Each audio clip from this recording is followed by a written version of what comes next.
Bank of Baroda Bharat में सार्वजनिक क्षेत्र का दूसरा सबसे बड़ा बैंक। इसकी स्थापना बड़ौदा रियासत के राजा सयाजी राव गायकवाड़ ने वर्ष 1908 में की थी। वही सयाजी राव गायकवाड़ जिन्हें भारत का अंतिम आदर्श हिंदू राजा भी कहा जाता है। सयाजी राव गायकवाड़ ने ही काशी हिंदू विश्वविद्यालय के विशाल पुस्तकालय को बनवाया था। उन्होंने ही सबसे पहले भीमराव अंबेडकर की प्रतिभा को पहचानकर उन्हें विदेश में पढ़ने के लिए प्रोत्साहित किया था। सयाजीराव गायकवाड़ जैसे महान व्यक्तित्व द्वारा स्थापित बैंक ऑफ बड़ौदा आज जो कुछ कर रहा है उससे निश्चित ही उस महान आत्मा को कष्ट पहुंचता होगा। बैंक ऑफ बड़ौदा का काम बैंकिंग और उससे जुड़ी सेवाएं देना है, लेकिन ऐसा लगता है कि इस बैंक के प्रबंधन को भी सेक्युलरिज्म का चस्का लग गया है। इसके लिए बैंक की ओर से हिंदी की आड़ में उर्दू को बढ़ावा दिया जा रहा है।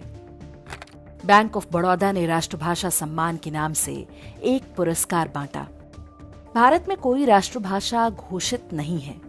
हिंदी को राजभाषा माना गया है, इसलिए सरकारी कार्यालयों और बैंकों से आशा की जाती है कि वे आधिकारिक रूप से हिंदी में कामकाज को बढ़ावा देंगे।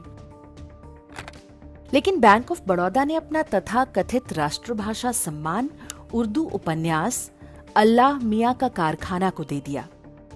इसके लेखक मोहसिन खान को 21 लाख और अनुवादक सईद अहमद को 15 लाख रुपए दिए गए। उपविजेता के रूप में 5 पुस्तकें चुनी गईं, जिनमें 2 उर्दू की हैं। इस प्रकार कुल 6 में से 3 पुरस्कार उर्दू पुस्तकों को दिया गया। एक पुरस्कार ओडिया, बांग्ला और मराठी पुस्तक को भी दिया गया, संभवतः इसलिए कि सारे पुरस्कार उर्दू को देने का आरोप न लगे। उपविजेता लेखकों को भी 3 लाख और अनुवादकों को 2-2 लाख बांटे गए। बैंक ऑफ बड़ौदा प्रबंधन ने पुरस्कार के लिए जिन 5 लेखकों को जूरी बनाया, इन सभी की पहचान वामपंथ समर्थक के रूप में होती है। दिल्ली में हुए पुरस्कार समारोह में सूफी संगीत का कार्यक्रम हुआ। पुरस्कार की आड़ में उर्दू थोपने का ये विषय जब इंडेक्स पर हमने प्रमुखता से उठाया तो बैंक ऑफ बड़ौदा की ओर से ट्विटर पर एक सफाई दी गई। इसमें कहा गया कि बैंक ऑफ बड़ौदा राष्ट्रभाषा सम्मान संविधान की 8वीं अनुसूची में शामिल भाषाओं के उपन्यासों के हिंदी अनुवाद के लिए प्रदान किया जाता है। इसकी शुरुआत की घोषणा 20 जनवरी 2023 को जयपुर लिटरेचर फेस्टिवल में की गई। सम्मान के लिए पात्रता हेतु आवश्यक है कि संबंधित कृति का हिंदी अनुवाद प्रकाशित होना चाहिए। इससे भारतीय भाषाओं के उपन्यासों के हिंदी में अनुवाद को बढ़ावा मिलेगा। बैंक का ये स्पष्टीकरण कई गंभीर प्रश्न पैदा करता है। किसी भी भाषा को बढ़ावा देने के लिए उसके मूल लेखन को पुरस्कृत किया जाना चाहिए या अनुवाद को। जिन उर्दू पुस्तकों को पुरस्कृत किया गया, जब उनके बारे में कोई जानता नहीं तो उनका अनुवाद कैसे लोकप्रिय हो जाएगा? 8वीं अनुसूची की भाषाओं में बोलने वालों की संख्या के आधार पर उर्दू 7वें स्थान पर है। उससे कई गुना अधिक लोग मराठी, तेलुगु, तमिल और गुजराती जैसी भाषाएं बोलते हैं, लेकिन उर्दू से ही ये विशेष प्रेम क्यों? पुरस्कार के नाम पर 21 और 15 लाख जैसी बड़ी राशि किस कोष से दी गई? राजभाषा के नाम पर भारत सरकार जो पुरस्कार देती है उसमें भी अधिकतम राशि 2 लाख रुपए है। सार्वजनिक क्षेत्र का एक बैंक जयपुर लिटरेचर फेस्टिवल जैसे वामपंथी प्रभुत्व वाले कार्यक्रम में पुरस्कार की घोषणा क्यों करता है? क्या बैंक के प्रबंधन का वामपंथी विचारधारा से क्या कोई विशेष प्रेम है?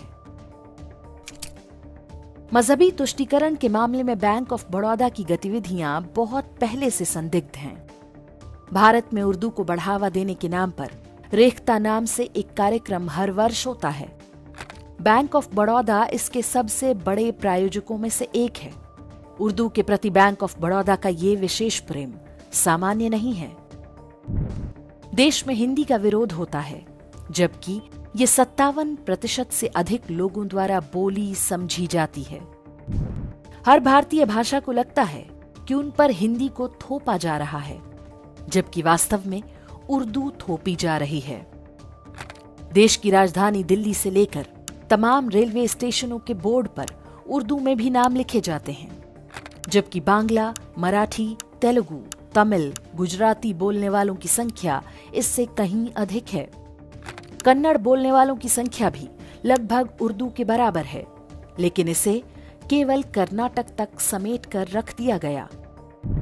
कांग्रेस के समय में ढेरों राज्य सरकारों ने मुस्लिम तुष्टीकरण की नीति के अंतर्गत उर्दू को दूसरी राजभाषा की मान्यता दे रखी है। भारत के उर्दूकरण पर हमने एक वीडियो बनाया है, जिसका लिंक आप डिस्क्रिप्शन और कमेंट में देख सकते हैं। एक प्रश्न यह भी उठ रहा है कि बैंक ऑफ बड़ौदा ने इतनी बड़ी पुरस्कार राशि कहीं किसी को रिश्वत पहुंचाने के लिए तो नहीं दी। जिस बैंक ने प्रियंका गांधी वाड्रा से 2 करोड़ रुपए में पेंटिंग खरीदी थी, कहीं बैंक ऑफ बड़ौदा प्रबंधन ने वैसा ही कोई सौदा तो नहीं किया। इन आरोपों में क्या सच्चाई है हम नहीं कह सकते। आशा है रिजर्व बैंक और वित्त मंत्रालय इस बात की जांच करेंगे, लेकिन भारत के सामान्य लोगों और सरकारों को ये सोचना होगा कि कोई भी सार्वजनिक या निजी क्षेत्र की कंपनी पर्दे के पीछे छिपकर मजहबी खेल खेलना क्यों आरंभ कर देती है।